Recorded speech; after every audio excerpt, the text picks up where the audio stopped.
നട്ടുച്ചയ്ക്ക് fitness റദ്ദാക്കിയ ആലപ്പുഴ എടത്വ കോഴിമുക്ക് സർക്കാർ LP സ്കൂളിലെ ക്ലാസുകൾ ഇന്നു മുതൽ പുതിയ കെട്ടിടത്തിൽ ആരംഭിക്കും.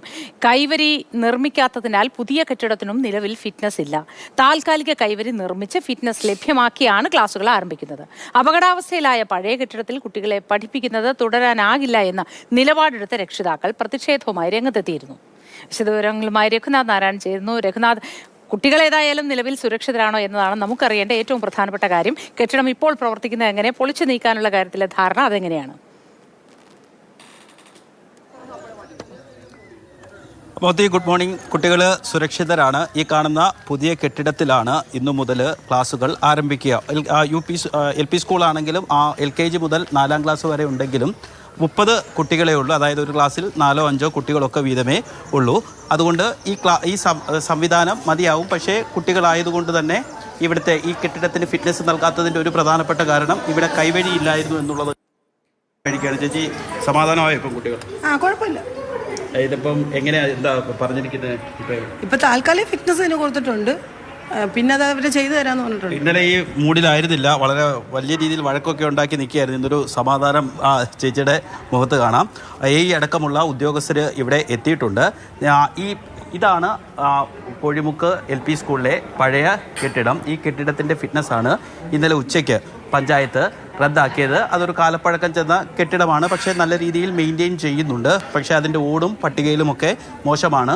കുട്ടനാട് ആയതുകൊണ്ട് തന്നെ കെട്ടിടം എപ്പോഴും ഇരിക്കാനുള്ളൊരു സാധ്യതയുണ്ട്. ഈ ചതുപ്പ് നിലമായതുകൊണ്ട് കെട്ടിടം ഇരുന്ന് പൊട്ടാനുള്ളൊരു സാധ്യതയുണ്ട്. അങ്ങനെ ചെറിയൊരു പൊട്ടൽ കണ്ടതിനെ തുടർന്നാണ്. കാരണം ഇതിന് തൊട്ടടുത്താണ് കാർത്തികപ്പള്ളി എന്നുള്ള സ്ഥലം. അവിടെ സ്കൂളിൻ്റെ മേൽക്കൂര തകർന്നു വീണത് നമ്മൾ കണ്ടതാണ്. അങ്ങനെയൊക്കെയുള്ളൊരു പ്രശ്നങ്ങൾ ഉണ്ടാകാതിരിക്കാനാണ് ഇത്തരത്തിൽ ചെയ്തത്. പക്ഷേ 30 കുട്ടികളെ ഉണ്ടെങ്കിൽ പോലും മികച്ച രീതിയിൽ പ്രവർത്തിക്കുന്ന ഒരു സ്കൂളാണ്. 30 കുട്ടികൾ മാത്രമേ ഉള്ളെങ്കിൽ പോലും ജില്ലയിൽ തന്നെ മികച്ച രീതിയിൽ പ്രവർത്തിക്കുന്ന ഒരു സ്കൂളാണ്. സാധാരണക്കാരായ വിദ്യാർത്ഥികൾ പഠിക്കുന്ന സ്കൂളാണ്. ഇവിടുത്തെ അധ്യാപകരൊക്കെ രക്ഷിതാക്കൾക്കൊക്കെ വളരെ കാര്യമാണ്. അവരുടെ പ്രധാനപ്പെട്ട പ്രശ്നം ഇവിടുത്തെ ഒരു അടിസ്ഥാന സൗകര്യമില്ലാതെ ഹെഡ് മിസ്ട്രസ് ആണ് ഉള്ളത്. ടീച്ചറെ, നമ്മുടെ പ്രശ്നമൊക്കെ താൽക്കാലികമായി പരിഹരിച്ചു. ഈ കെട്ടിടത്തിൽ തന്നെ നമ്മൾ ക്ലാസ് ഇന്ന് ഒരു 11 മണിക്കൊരു മീറ്റിംഗ് ഉണ്ട്. അപ്പോൾ ഉറപ്പ് തരും ഇനി സെപ്പറേഷൻ എങ്ങനെയാണ്. മുഴുവൻ കുട്ടികളെ 30 കുട്ടികളെ ഇതിനകത്ത് അക്കോമഡേറ്റ് ചെയ്യണ്ടേ. അപ്പോൾ അതിനുള്ള തീരുമാനം പഞ്ചായത്ത് പ്രസിഡന്റ് ഇപ്പോൾ വരും. 11 മണിയാകുമ്പോൾ അവർ തീരുമാനം എടുത്ത് തരാമെന്ന് പറഞ്ഞു. അപ്പുറത്തെ കെട്ടിടത്തിന് വേണ്ടി അവരതിൻ്റെ ഫിറ്റ്നസ് കളഞ്ഞതുകൊണ്ട് അത് ഫിറ്റ്നസ് ആക്കി തരുന്നതിനുള്ള നടപടികൾ ചെയ്തു തരാമെന്ന് വാക്കാൽ ഇന്നലെ പറഞ്ഞു. ഈ കെട്ടിടത്തിന് തന്നെ ഒരു 7 ലക്ഷം രൂപ ബ്ലോക്കിൽ നിന്ന് അനുവദിച്ചിട്ടുണ്ട് മുകളിലൊരു ഹാളിന്. അത് തൽക്കാലം കളഞ്ഞുകൊണ്ട് അപ്പുറത്തേക്കാക്കി അത് ചെയ്യാമെന്ന് ഉറപ്പ് പറഞ്ഞു. ഈ നമ്മൾ കാണുമ്പോൾ എത്ര വലിയൊരു കുഴപ്പമാണ് പഴയ കെട്ടിടത്തിന് തോന്നുന്നില്ല. അത്ര ഒരു മോശം അവസ്ഥയിലാണോ കെട്ടിടം?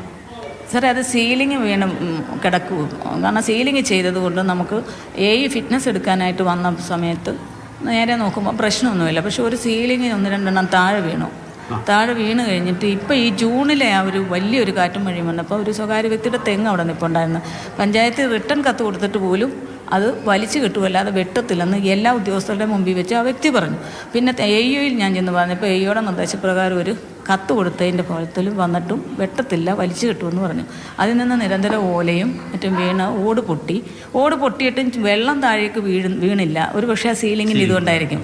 സീലിംഗ് താഴെ വീണ് കഴിഞ്ഞപ്പോൾ സുരക്ഷാ മീറ്റിംഗ് നടത്തണമെന്ന് ഗവൺമെൻറ് ഒരു ഓർഡർ പറഞ്ഞു. അപ്പോൾ സുരക്ഷാ ഉദ്യോഗസ്ഥർ നേരിട്ട് വന്ന് കാണാനായിട്ട് അവർ പറഞ്ഞു കെട്ടിടം ഒന്ന് കാണണമെന്ന് പറഞ്ഞ് ഈ 29-ാം തീയതി അവർ വന്നിങ്ങനെ നോക്കിയിട്ട് പറഞ്ഞു, PTA പ്രസിഡൻറ്റും ഉണ്ട്, ഇതിലെങ്ങനെ ക്ലാസ് നടത്തുമെന്ന് ചോദിച്ചു.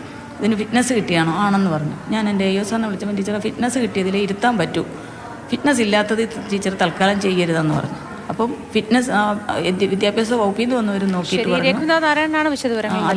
പ്രധാന അധ്യാപികയാണ് സംസാരിക്കുന്നത്. അങ്ങനെ ഫിറ്റ്നസ് എത്രയും പെട്ടെന്ന് നൽകാമെന്ന ഉറപ്പിന്മേൽ പുതിയ കെട്ടിടത്തിലേക്ക് ക്ലാസുകൾ മാറ്റുകയായിരുന്നു. ഏതായാലും കുട്ടികൾ സുരക്ഷിതരാണ്.